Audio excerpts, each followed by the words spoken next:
Hello and welcome to the Letammarr Show. You know, this is the show where we sit back with everyday normal people and we make daily conversation. And today we'll be talking about Alzheimer's.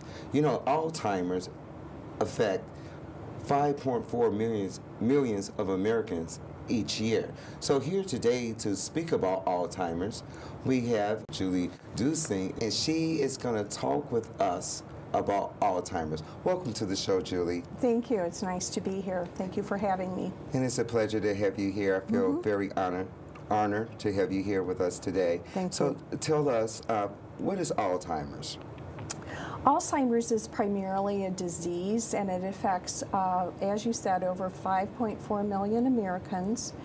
It is a disease that affects the brain, usually first noticed by short-term memory losses. And we have a whole program that we do on Know the 10 Warning Signs of the disease.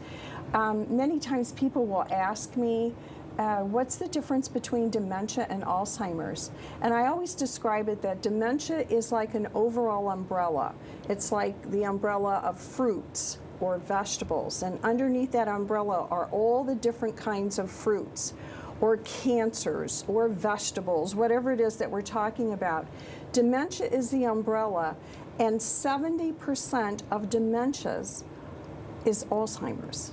It's the Alzheimer's disease. Then there's other things like Lewy body or frontal temporal disease or mixed dementias or vascular dementia. I could go on and on. There's a lot of different other dementias that fall under that umbrella. So Alzheimer's is a form of dementia, and it is a disease that affects usually women more than men simply because women live longer.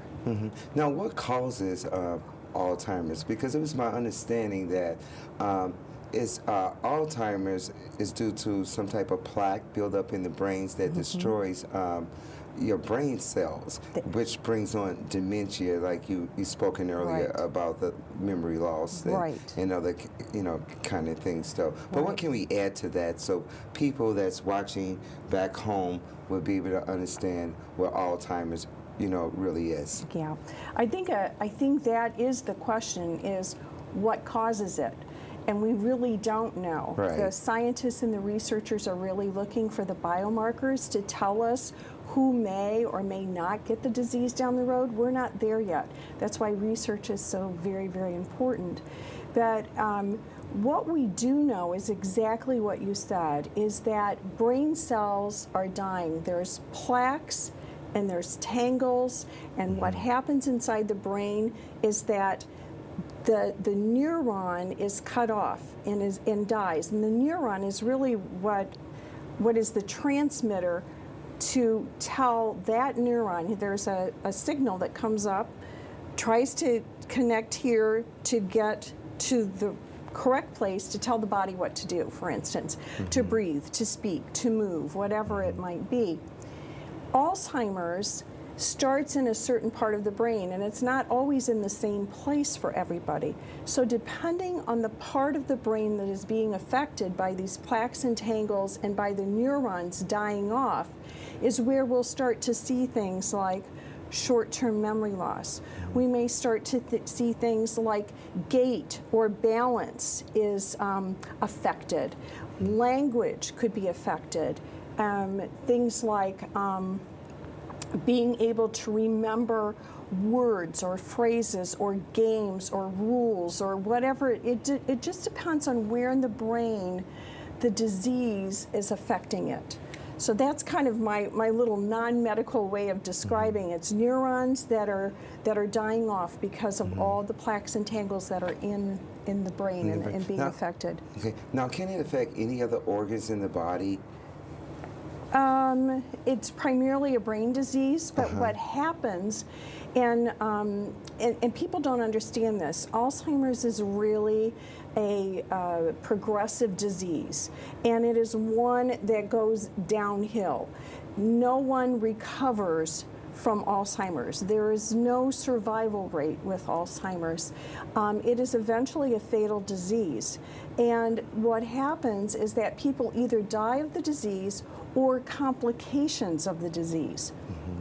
So sometimes people will have trouble breathing, or it may be complications with pneumonia or heart problems or diabetes or vascular problems. There's all kinds of things that could enter into the picture, but eventually the brain starts, the cells start dying, and our brain stem is where all of our swallowing, breathing, eating, all of those impulses are there. And when those neurons are no longer existing in that part of the brain, it can't give the command to do what it needs to do. Swallow, breathe, eat. So it can become a very scary situation for an individual, It you is. know, who's going, you know, through this. What are some of the steps that we should know in understanding Alzheimer's? I'm going to talk a little bit about know the 10 warning signs. I thought today might be a good educational tool, and I'm going to refer down to them. I'm not going to go into a lot of detail because we do a whole program. We have online e-learning courses that are called Know the 10 Warning Signs. But for any of us over a certain age, we all start to be concerned. Oops, was that a slip, or is this a problem that I need to worry about? So we all are kind of talking about that. And I know someone who's in their 30s who has Alzheimer's. So it's not just old-timers disease. It's not somebody that's older. It can affect people of all ages. So I think one of the first things that we talk about all the time is memory loss. It's short-term memory, learning and forgetting something that you just heard or learned. That's short-term memory. Number 2 could be challenges in planning or solving problems. Somebody who's always been very good at taking a problem solving, thinking it through, all of a sudden now they can't do that. They can't process in the same way. So that can be a problem. Number 3 would be difficulty completing familiar tasks. Following a normal recipe, making the batch of cookies that you've done from memory all of your life, and all of a sudden you use a cup of salt instead of a cup of sugar. And those cookies aren't going to taste very good, you know? So things that were always familiar and easy for you to do now become more difficult, or you can't do them. Number 4 would be something like confusion with time or place. A lot of times people will ask the same thing over, what day is it today? What time is it today? They're not understanding that you just told them it's Thursday, and they're asking again. So it's just confusion, you know, some major confusion that sets in. Sometimes we kind of see this with patients who suffer from Down syndrome. They don't know the time of days, and you know, I mean, not time of days, but they don't know the time of the hour, and then they also don't know the days of the week. Yes, and it's interesting that you brought up Down syndrome, because someone who lives long enough with Down syndrome will get Alzheimer's disease. So they are linked very closely. So that makes sense with what you're saying, you know. Number 5 would be understanding. They have trouble understanding visual images and spatial relationships. Things like being able to see correctly, being able to understand that the border of black around the carpet isn't a deep hole that they're going to fall into, and be afraid to walk over that piece of carpet because it's a different color. Spatial relationships and things become very confusing to them. And number 6 would be like new problems in speaking, in writing.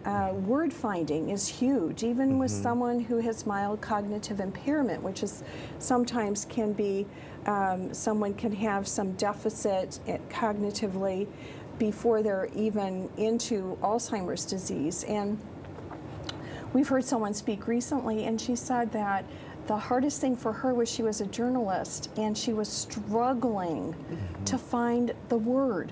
And her whole life, 40 years of a career, had been finding words and putting just the right word into an article. So that becomes problematic for someone. They can't find the word, they can't remember it, they can't bring it to their mind when they need to, when they're trying to, converse with someone. And number 7 would be misplacing things and losing the ability to retrace steps. We see that a lot. Have you lost your keys lately? Have you ever lost your keys? Okay. What do we do when we lose our keys? We retrace our steps, don't we? We go back and we think, all right, when did I last drive the car? What was I wearing? Which jacket? Where did I put it? And we retrace back. Someone who loses their keys with a disease may find the keys and then not be exactly sure what to do with them. Right. They forgot why they were exactly getting why the keys. Why did I need these? What do I do with them? Where do I put them? A lot of people have trouble with driving anyway, and we had a lady who found her keys, and she sat in the car and didn't know what to do with the keys. And she sat there for 15 minutes, and she was on her way to the grocery store, could not remember what to do with the keys. So that's a warning sign, okay? Number 8 would be decreased or poor judgment. And you hear a lot, and you may have had people on your show concerning senior scams, people who are taking advantage of seniors. Seniors who have poor judgment in that they are writing checks to everyone who is asking or is needy or is a great salesperson or someone on TV asking for money.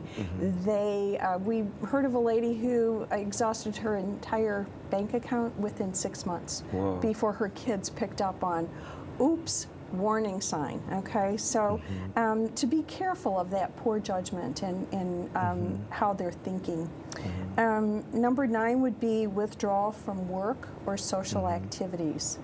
Basically, this is where folks who have always been outgoing, love to be around people, now all of that becomes very confusing to them. It's noisy, they can't participate in conversation in the same way, and they start drawing back and wanting to remain at home where they feel safe, and it kind of becomes a comfort zone for them. And number 10, we went through these really fast, but number 10 is changes in mood and personality. And we're talking about someone who has always been sweet and dear and lovable and little church lady that wouldn't hurt a flea. When she gets the disease, can swear like a sailor. You know, all of a sudden, that total personality and mood swings. We've also heard about the abusive, not so nice, ornery person who gets the disease and turns into a teddy bear. So you have the two different spectrums there. It can go either way. It can. And not everybody has all 10 of these. That's not the point. What we want to make sure is that people understand that these are the top 10 warning signs. If you start to see 1, 2, or 3 of these in yourself or in a loved one, it's time to go to the doctor. It's time to get a professional assessment. It's time to put together a medical team if you are diagnosed with this disease, and then start putting plans into place for your remaining years and how you want those to play out.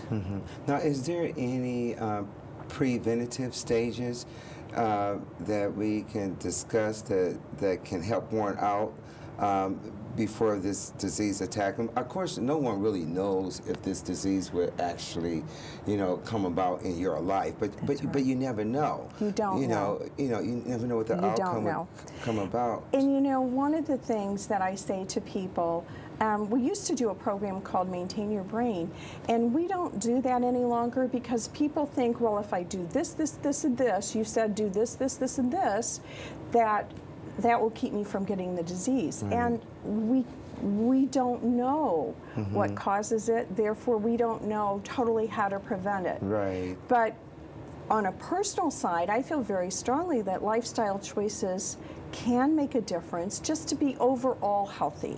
And brain healthy equals heart healthy. If there are heart healthy foods, they're brain healthy foods too, because Right. they're very closely connected. So there are things that I think that we can do with exercise, everything in moderation, eating correctly. You know, we can go into all the leafy green vegetables and all those things that we used to talk about. But just because you do all of that doesn't mean it's going to prevent the disease. We wish we knew what caused it so that we could be more preventative in our approach. So there's not really too many treatment plans, you know, to treat this illness. There really isn't. In fact, one of the saddest things to me is that in the last 10 years, there has not been another FDA-approved medication for the disease. And the disease does not have a medicine that will cure it.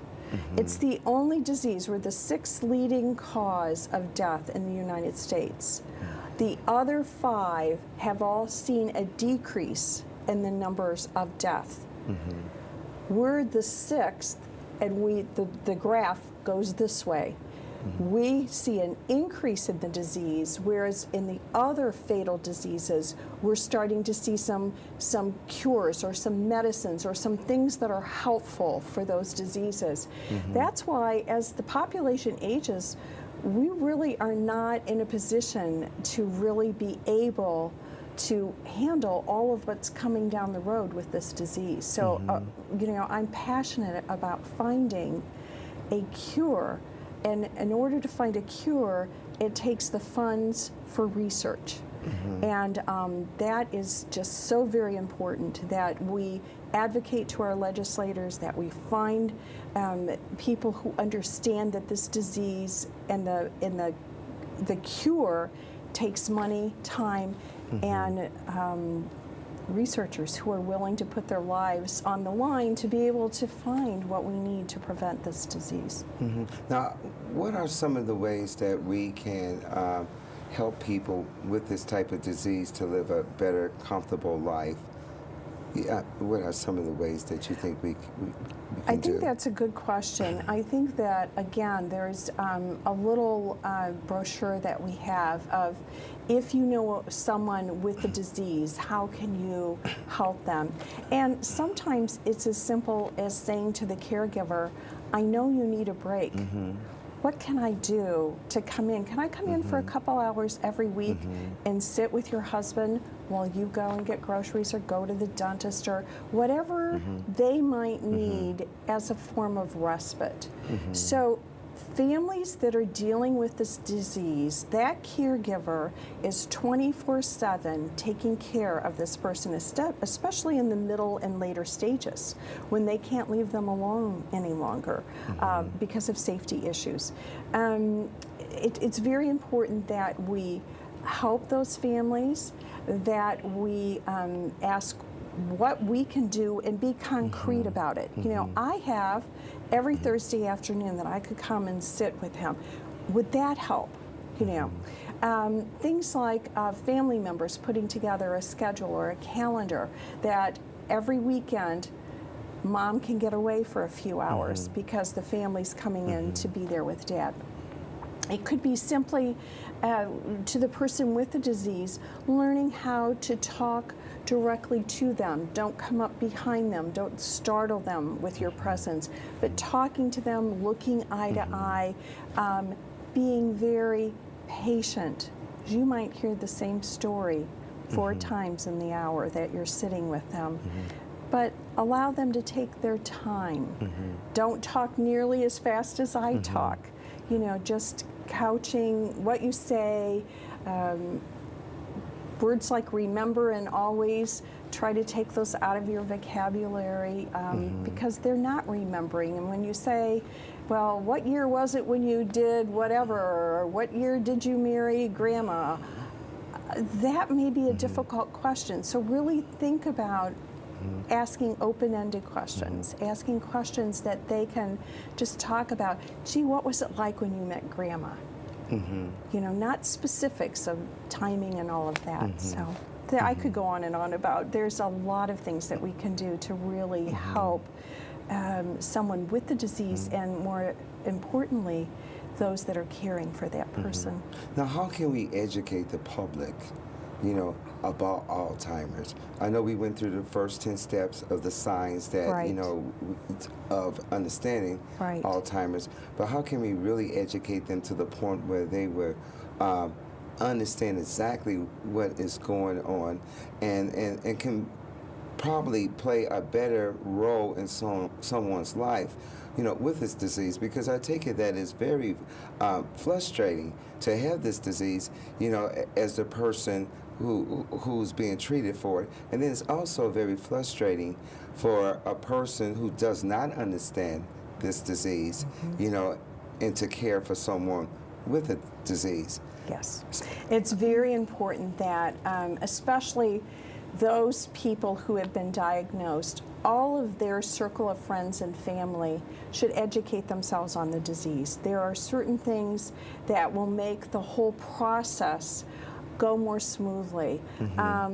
You never argue with someone with the disease because you're not going to win the argument, and it only brings a level of frustration to their lives. So you learn how to kind of sidetrack and sidestep and redirect and refocus the conversation on a happier time, a happier place, to kind of take them away from that feeling of irritability or aggression or just that sense of confusion. loss. I'm going to go to commercial break, and when I come back from commercial break, we're going to further discuss more ways how we can help people with Alzheimer's.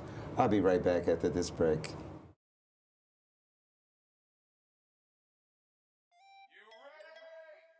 Want to make conversations and be a guest on the Letammarr Show?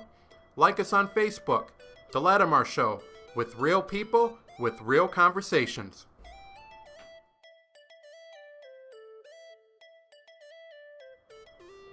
Are you a real person with a real conversation and like to be a guest on The Letammarr Show? Then find us on Facebook, The Letammarr Show, with real people, with real conversations. Don't change that channel. You're watching the Letammarr Show.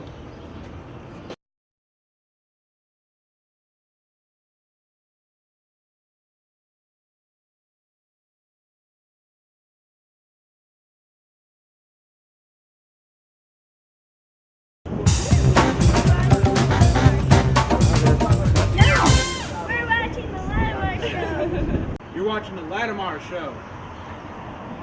You're watching the Letammarr Show. Hello and welcome back. I'm sitting here making conversations with Julie Duesing, and we've been talking about Alzheimer's. So we're going to continue our conversation about Alzheimer's. Good.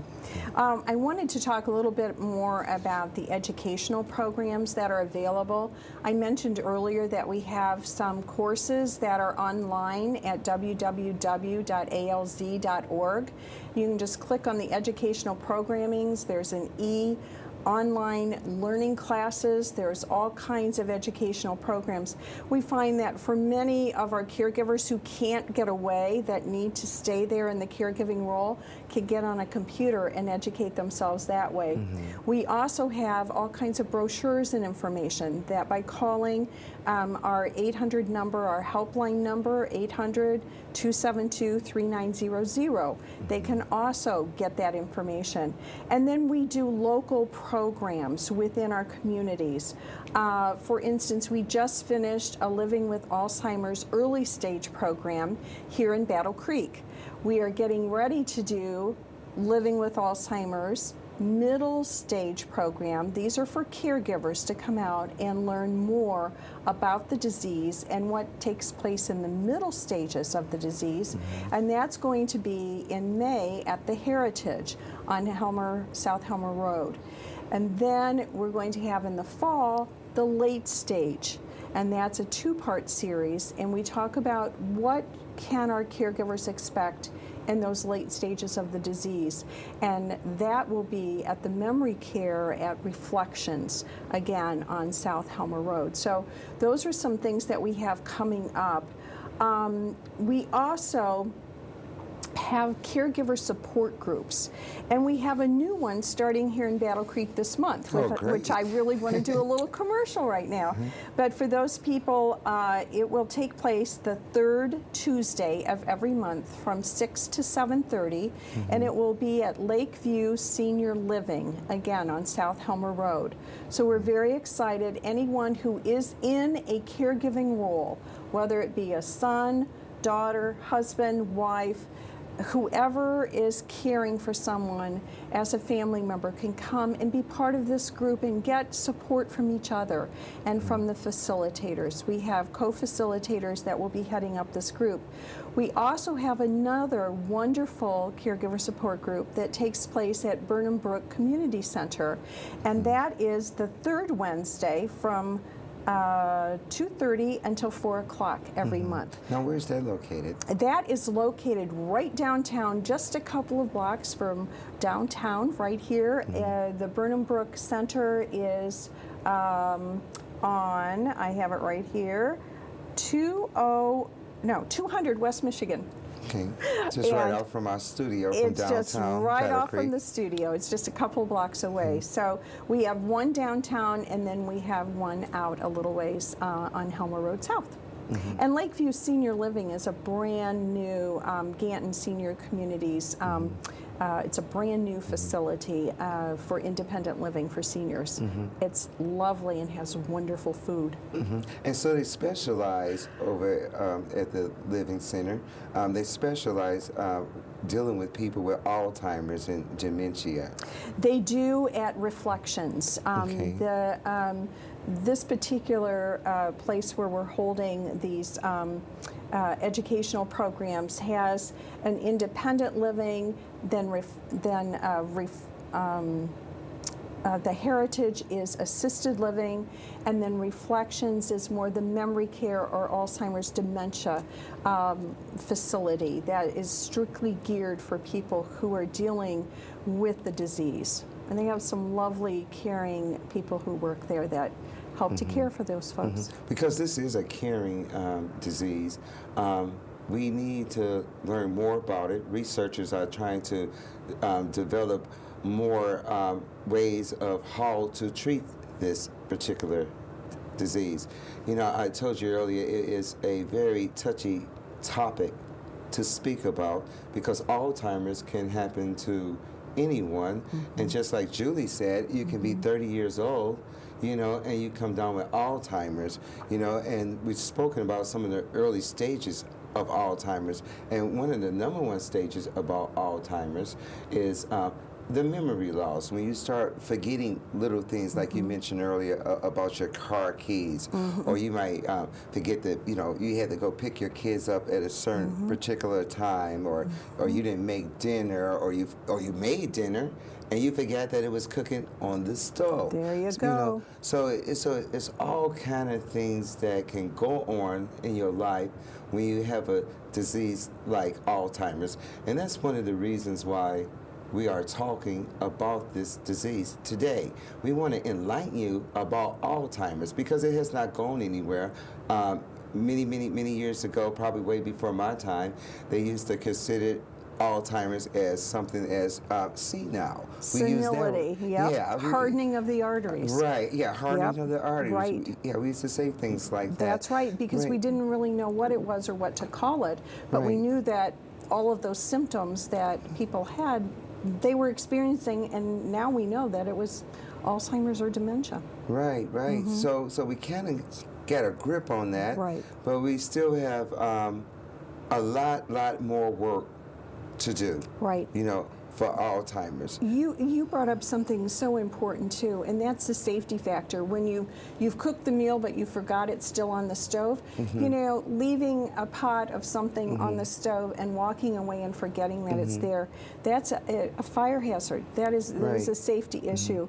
Driving the car and not knowing how to get back home again, that's a safety issue. Having judgment issues, you know, pulling into and out of a parking space, safety issue, because a lot of people recognize, oops, mom's got a lot of little dings on her fender lately. I wonder what that's all about, because she's having trouble with those spatial distance and judgment, judgment calls. So a lot of that is safety. Would you Right. put your loved one in a car with someone who you're not sure is going to be able to find their way back again? Right, and some of the safety issues too could be, leaving a person with this disease at home and leaving them there unattended, Right. and then someone come and knock on the door. That's they right. don't know who that person is, And they so invite would them in. Yeah, invite them right You on got in. it. Could leave right out with them. That's right. and because they don't have no recollection. And they're of very anything. vulnerable. Vulnerable adults, Yeah, right. exactly. So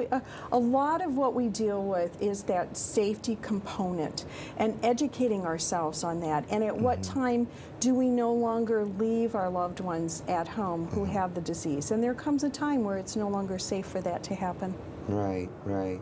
We're going to go into a break, and when we come back, we're going to continue our conversation with Alzheimer's. We'll be right back.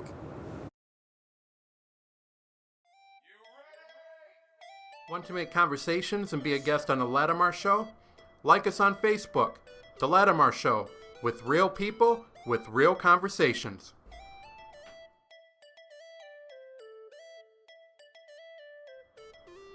Are you a real person with a real conversation and like to be a guest on The Letammarr Show? Then find us on Facebook, The Letammarr Show, with real people with real conversations. Hello and welcome back. I've been sitting here talking with my friend Julie Duesing, and we've been talking about Alzheimer's. Alzheimer's is a very, very important disease that's worthwhile of discussing, because not only can you contract this disease when you are an elderly person, like over the age 65, but you also can contract this disease when you are in your 30s Younger. or 40s. So we want to educate the public about Alzheimer's disease. So we've been sitting here making this conversation about it, and we hope so far that you've been enjoying this conversation. So we're going to continue with talking about Alzheimer's, and Julie is going to lead us into the next segment of talking about Alzheimer's. Julie. Okay. Well, first of all, I want to thank you for having us today. I work, as you know, for the Alzheimer's Association, and I'm the program coordinator for 6 counties within our chapter. So we are the Michigan Great Lakes chapter, and I'm part of the Capital Area region. And Calhoun County is one of those 6 chapters that I get the privilege of being program coordinator, in that we do our educational programs, we do our caregiver support groups, and we do a number of new programs and things that are coming out. In one of our other counties, we had the privilege of being a pilot for a program with early stage social engagement. It was a program that worked with our early stage. People like you and I that have just been given a diagnosis are now, what do I do? And a lot of Right. people want to isolate themselves. They want to stay at home. They become depressed. All kinds of things can be part of that. And we really want to engage our early stage people in staying active, staying socially interactive, giving them venues and opportunities for outings. And it's probably been one of my favorite things that I've done with the chapter is to start this group of about 6 to 9 individuals and their care partners come together twice a month, and we meet for coffee or lunch one time, and then we go on an outing. We've seen everything from plays to the zoo to nature centers to butterfly gardens next month, and we do all kinds of activities to keep them active and engaged. And what's so neat is that these are other people like themselves that are in those early stages of the disease. And, who do you talk to?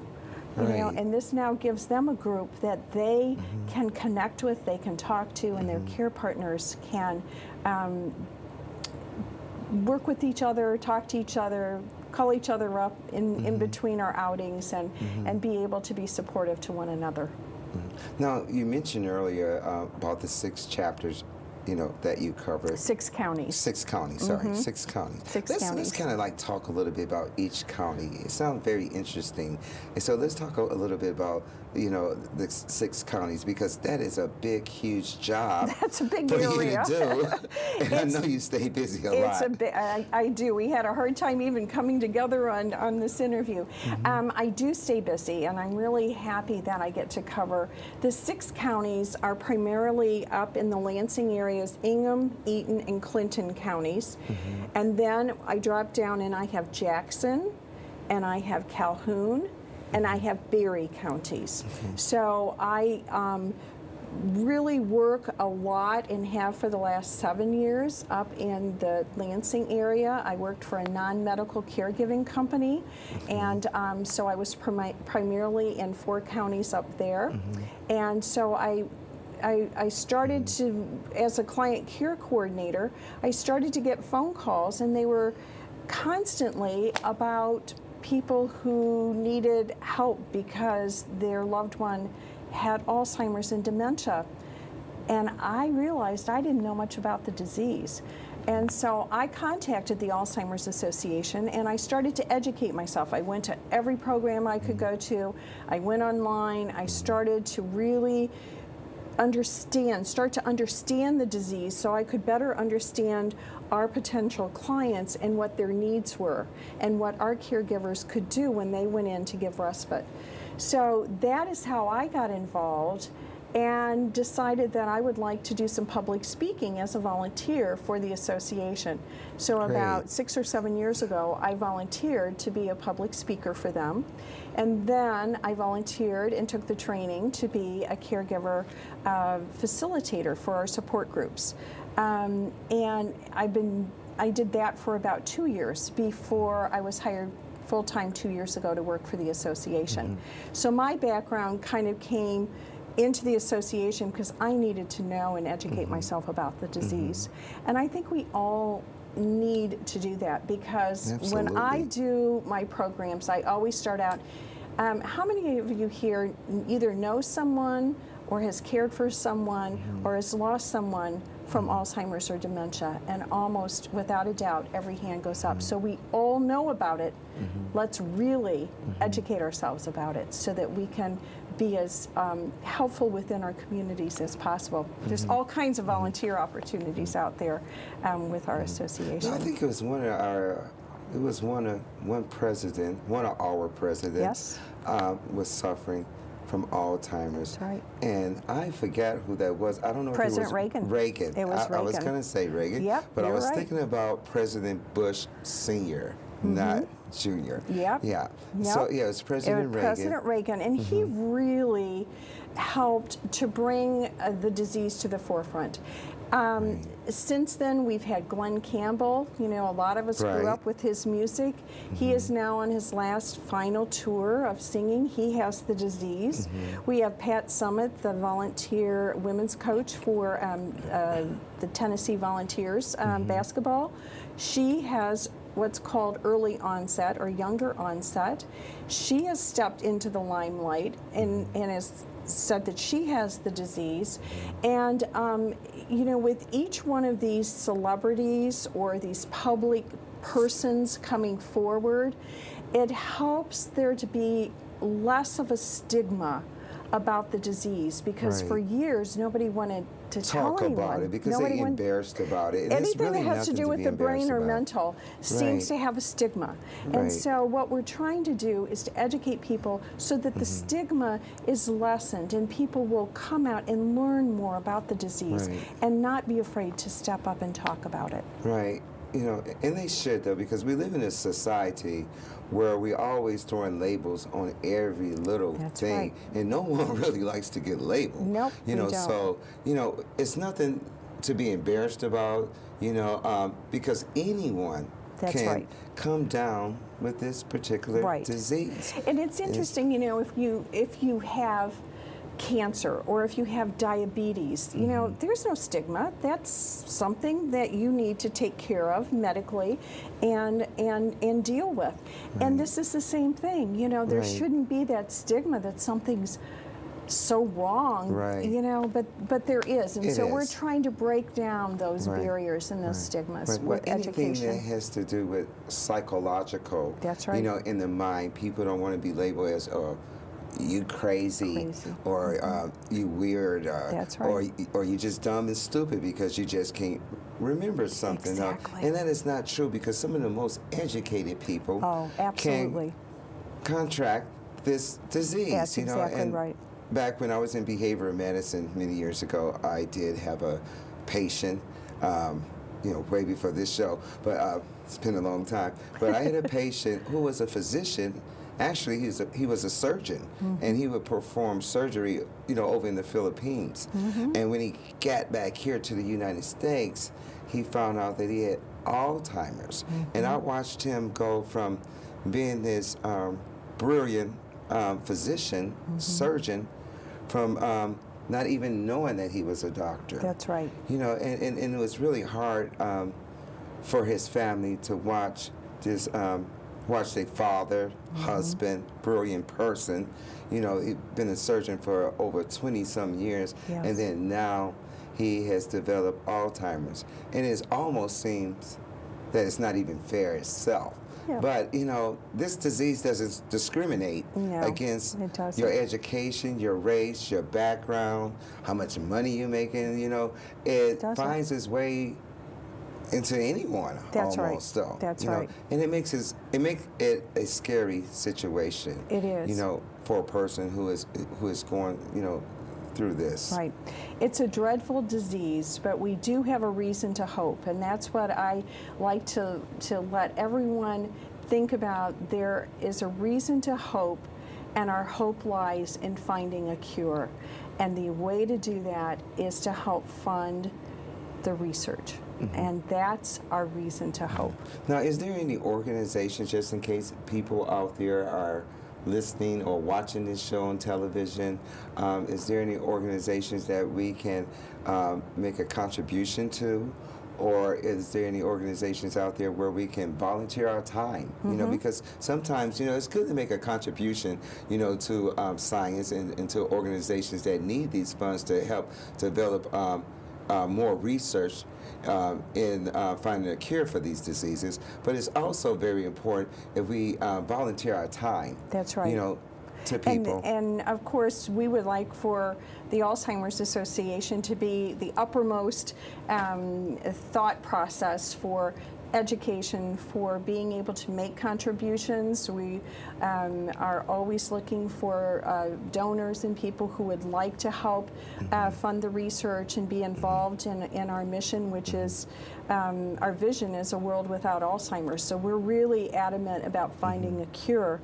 And also, there are so many volunteer places within our association as a volunteer presenter, as a caregiver support group facilitator, office support staff, helping with mailings or putting together educational program folders. There are so many different things, I can't even think of all of them. And one of the major ways that we raise money is through our Walks to End Alzheimer's. And we have local walks coming up in Kalamazoo, which will be September the 22nd at Salary Flats. And then also in Jackson is the other closest one, and that would be September 8th at Cascades Park. So you can look those exact dates and times up on our website, again, at alz.org. Okay, very good. And then you also can follow the Letammarr Show, because we would definitely post these dates and times where you can also participate, help out, in finding ways to help people with Alzheimer's. And we most certainly will appreciate it, because you never know your journey in life. You never know where you may end up, and you could be one of the person that come down with Alzheimer's, and it don't even have to be Alzheimer's. It could be dementia. It could be Huntington disease. It could be sundown syndrome, and all these things, kind of connect in a way. And it's a very, very frightful and scary situation, for one, So, Julie, do you have anything else that you would like to add? Not really. I think we covered a whole gamut of information, and I hope it's been helpful. And again, from an educational standpoint and from an advocate, becoming an advocate of what we're trying to do with our legislators and being able to raise the funds to find a cure, I have a reason to hope. I hope you do too. I do too. You know, and maybe you guys out there can write to your legislator and make them aware that this is very, very important. You know, we can go across the world and we can police other countries. We can give out aid, like $1.3 billion, you know, to other countries. But we need to start taking care of home, you know, and we really need to start taking care of some of these unknown diseases here, right here in the United States. We really need to start reaching out to our American people, because without the American people, we don't have anyone, you know, at all, you know. And I'm going to, you know, end on that note. But I would like to thank Julie for coming out. You know, she's a very busy person. She handles 6 counties, you know, trying to help people function that's living with Alzheimer's. So I really appreciate you coming, Julie, and I'd like to thank you very much Thank you. for coming on the show. It's And my please privilege. come back and update us more about Alzheimer's. You know, and that's all the time we have today for the Letammarr Show. I'd like to thank you for tuning in with us, and please come back and join us on our next show. You know, thank you, and I always say peace and have a good day.